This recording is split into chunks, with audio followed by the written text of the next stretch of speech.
OEB-TV, uma realização da Ordem dos Economistas do Brasil. Prezado telespectador, prezada telespectadora, é um prazer estar com vocês aqui na TV da Ordem dos Economistas do Brasil. E hoje eu vou conversar com meu querido professor, o professor Dr. Antônio Delfim Neto, professor emérito da USP, para tratarmos das questões relacionadas com esse terrível vírus, tanto na área da saúde quanto nas questões econômico-financeiras que ele está provocando no mundo inteiro e no Brasil. Professor Delfim, é um prazer tê-lo mais uma vez aqui na TV da Ordem dos Economistas do Brasil. Manolo, na verdade a honra é minha. Eu tenho uma grande alegria de poder me comunicar com os nossos companheiros.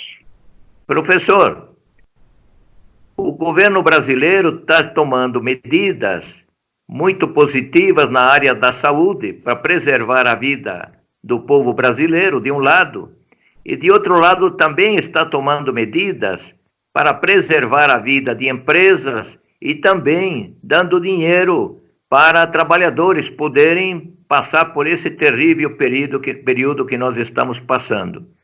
Como é que o senhor está vendo essas medidas? Elas estão chegando no momento adequado? São tímidas? Poderiam ser mais abrangentes? De fato, nós vamos salvar empresas, microempresas? De fato, o Banco Central, o BNDES, estão atuando nesse sentido? Como é que o senhor está vendo a questão do ponto de vista, digamos, mais geral e principalmente do ponto de vista econômico-financeiro no Brasil, professor? Manolo, em primeiro lugar, nós acho que precisamos saber o seguinte: por que o Estado existe? Por que motivo cada um de nós entrega um pedaço da sua liberdade para o Estado para que ele coordene as nossas ações? O Estado é absolutamente necessário para coordenar as ações dos indivíduos independentes. O que acontece? Nós esperamos do Estado é que, num momento de grave crise, ele exerça o seu papel.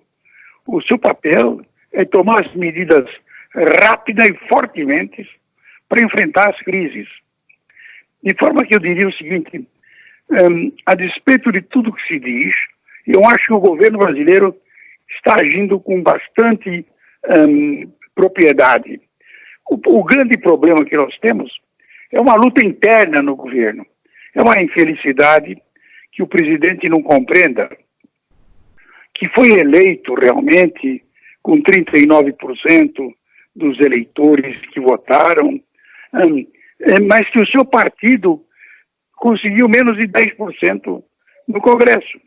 De forma que ele deveria, desde o início, ter procurado uma política, o exercício da política, isto é, a acomodação com os partidos que tinham participado do Congresso, construir uma maioria e republicanamente distribuir entre eles o poder.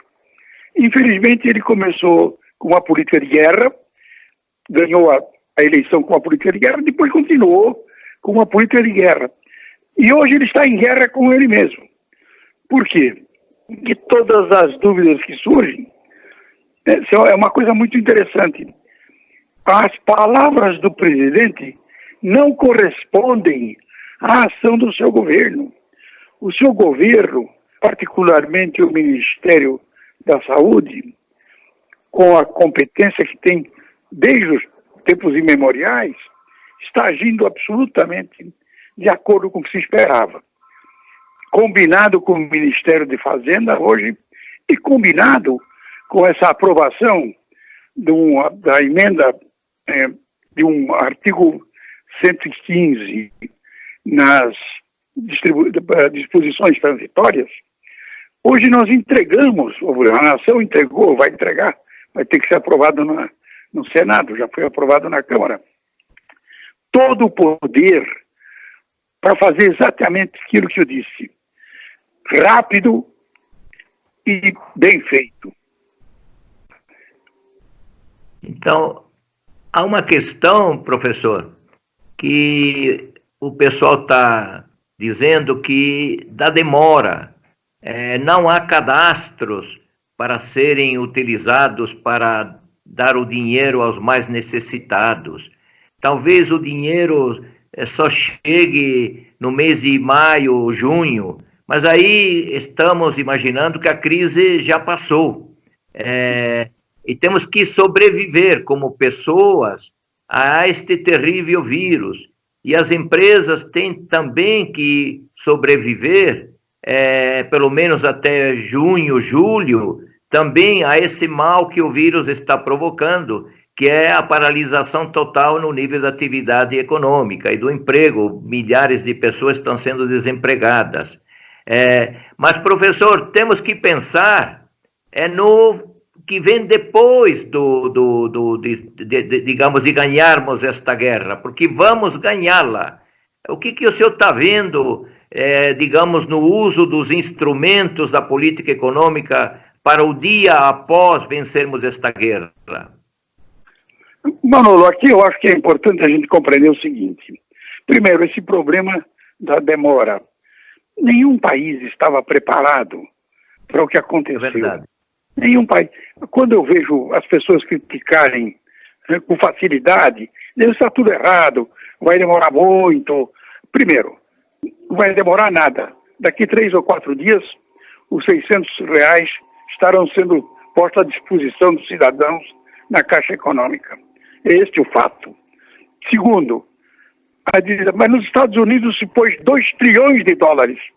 Tá bem, mas pôs mesmo. Quando é que o Trump vai emitir os cheques? Todo mundo está esperando receber dia 31 de dezembro. Ou seja, e pega o caso da Alemanha. A Merkel pôs 830 bilhões de euros, quase 20% do PIB. Já entregou? Não. Vai entregar ao longo do tempo, de forma que existe uma demora natural. E outra coisa, quem nunca participou do governo não sabe como é encrencada a burocracia. Não sabe como a insegurança do burocrata diante dos mecanismos de controle, principalmente o Ministério Público e o Tribunal de Contas da União, ele precisa ser protegido de ações como essas que devem ser necessárias. Só isto agora saiu, ainda não saiu.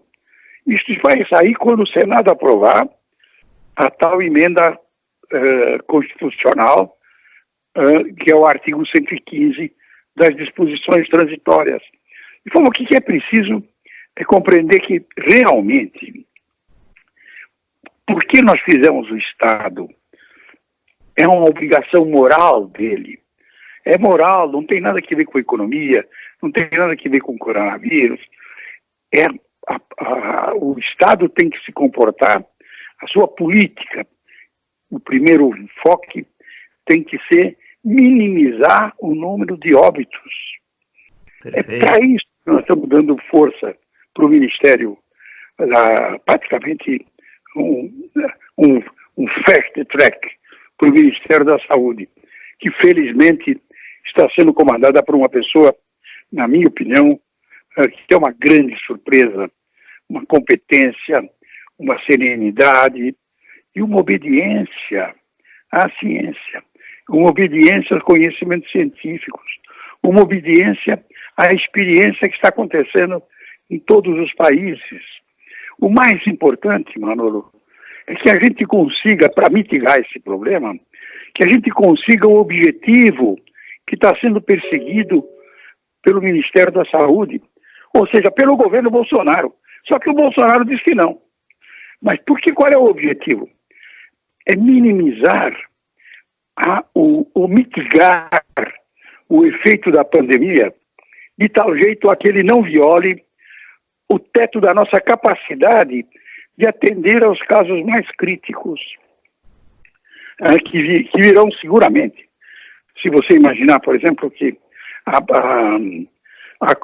50% da sociedade vai ser contaminada e de que 1% 2% seria o número de óbitos, você vai ver o seguinte, que vai se apresentar para o sistema 2 milhões de pessoas.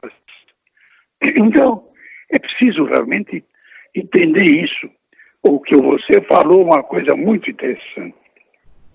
Eu acho que essa medida, o artigo 115, ele resolve o problema com uma redistribuição de renda como nunca existiu. Nós vamos realmente dar para um grande número de pessoas um nível de assistência que elas nunca tiveram. Então, o que eu acho é o seguinte, a ideia de que em 2020 e 2021 tudo vai ser diferente, vamos voltar ao status quo de 2019, quando não existia, eu acho que vai ser muito difícil politicamente. Alguém que estava no Bolsa Família e que recebia 100, está recebendo agora, talvez, 8 ou 9 vezes, 800 ou 900. O que eu acho é que vai ser muito difícil enfrentar as pressões políticas que acontecerão naturalmente quando se enterrar a pandemia. Agora, acho que nós estamos aí também com, não sei, meu sentimento, minha intuição, porque eu não sou um epidemiologista, é de que a coisa não vai se encerrar no próximo mês, nem em abril, nem em junho. Não, a intenção, segundo informações, isto vai longo. Talvez até o final do ano vamos ainda ver casos, mas numa velocidade menor do que aquela que estamos vendo neste momento. Professor Delfim, um segundinho, permaneça aí na linha, um segundinho, já retornamos.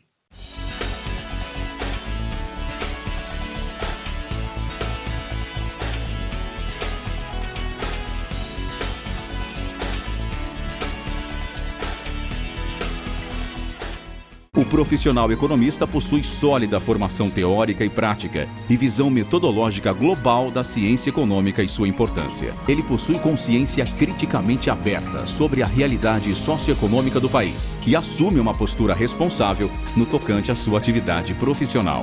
Preocupado com a missão de dar a sua colaboração para o desenvolvimento sustentável da nação, o profissional economista segue à risca cada palavra de seu juramento.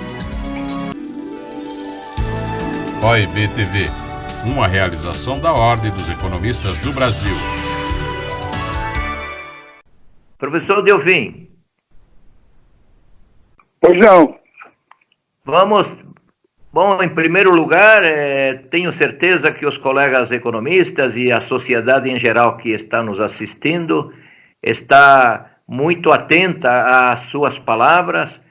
O senhor é um ícone para todos nós. É uma referência para todos os economistas brasileiros. É uma honra tê-lo conosco aqui na TV da Ordem dos Economistas do Brasil. Professor, o Mansueto tem colocado questões muito importantes sobre este novo papel do Estado que o senhor está muito bem colocando. Ele está dizendo que o déficit primário muito provavelmente vai caminhar aí com uma tranquilidade para os 500 bilhões de reais.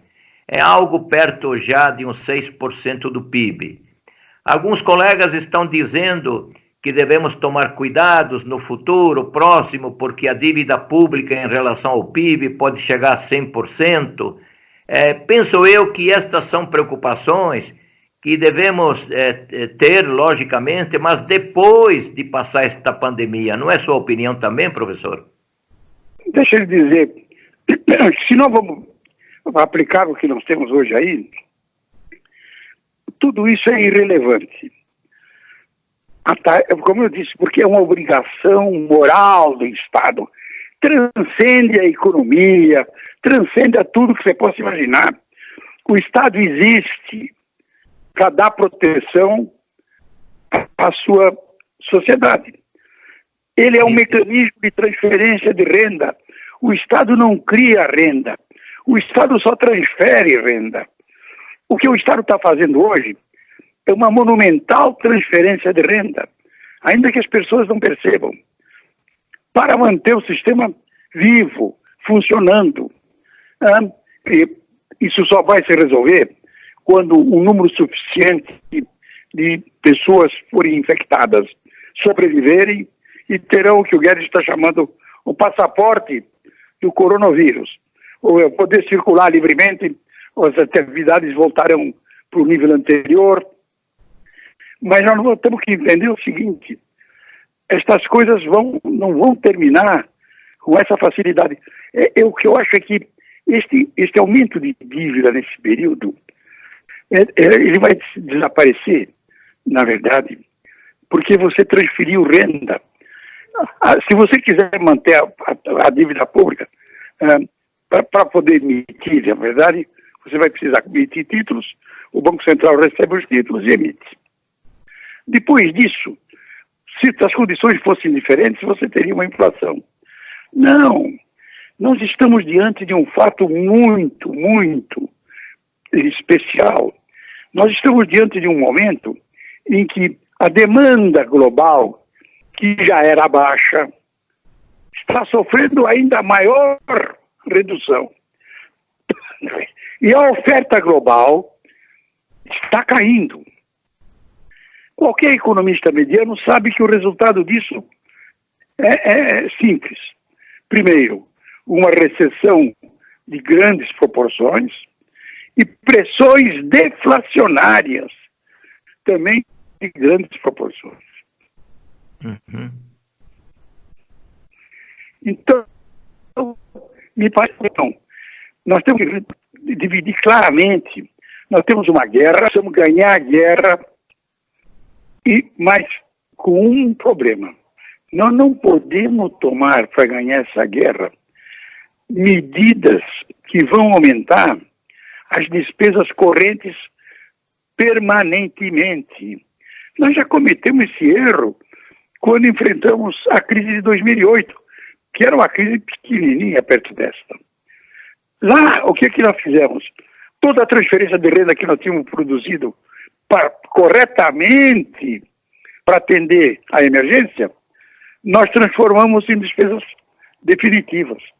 Se nós transformarmos e não tivermos condições políticas para entender que isso provocará um desequilíbrio fundamental, porque aí sim, aí você não voltará mais para equilíbrio coisa nenhuma. Aí esse negócio de 100% do PIB é brincadeira, vai para onde quiser ir. Então, o que nós temos que entender é que é preciso dividir as duas coisas. Quando se enfrenta uma crise, a coisa tem que ser rápida e com todo o poder. Quando se sai da crise, você não pode levar as soluções que você fez para a crise para serem normais, porque senão você não vai nunca mais equilibrar as finanças.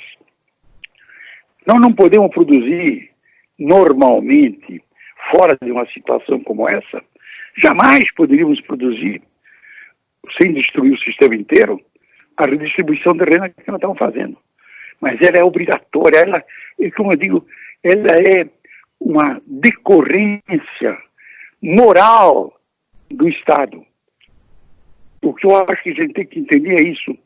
Os economistas precisam entender e, na verdade, nós construímos o Estado para isso.